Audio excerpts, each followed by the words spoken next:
కుర్చీలో కూర్చొని జాబులు చేయాలన్న మేమే, కార్ల స్టీరింగ్ తిప్పాలన్న మేమే అని అంటుంటారు అన్నలు. కానీ అది జమాన మాట. ఇయాల రేపు అన్నిట్ల ముందున్నారు మా అక్కలు సుత. కొలువుల కాంచి దందాల దాకా గట్టిగానే పోటీ ఇస్తున్నారు. ఇప్పుడు మీరు చూడబోయే వార్త సుత గసంటిదే. జీవితంలో ఎన్నో పెద్ద పెద్ద కష్టాలు దాటుకొని ధైర్యంగా బతుకు పోరాటం చేస్తుంది గీ అక్క.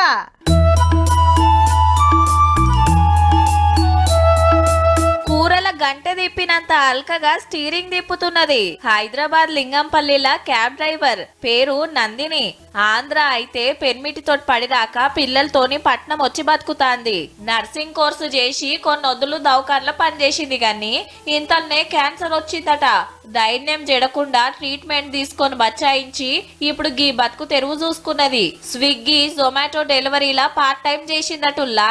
కొంచెం బ్యాక్ పెయిన్ ఎక్కువ రావడం వల్ల క్యాబ్ అయితే కొంచెం బాగుంటుందని చెప్పేసి అని మా బ్రదర్ సజెషన్ చేశారు. 15 days లో నేర్చుకున్నాను. 2 డ్యూటీలు కష్టమైతున్నాయని ఏడాది కింద క్యాబ్ డ్రైవర్ డ్యూటీకి ఎక్కిందిగా. మబ్బులనే లేచి పిల్లలకు వంట చేసి పెడితే వాళ్ళే తయారై బడికి పోయి వస్తారట. ఇక అక్క 7 గంటలకు బండి చాలు చేస్తే రాత్రి 11 దాకా ట్రిప్పులు కొడుతూనే ఉంటదట పట్నం అంతటా.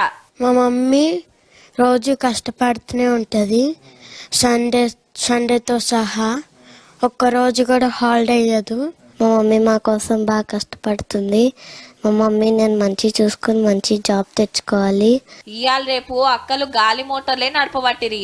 గీ కార్లో లెక్కన గాని క్యాన్సర్ బీమార్లకెళ్ళి బయటపడి పిల్లల కోసం ఇంత తన్లాడుతున్నందుకు నందినక్కను తారీఫ్ చేయాల్సిందేనబ్బా.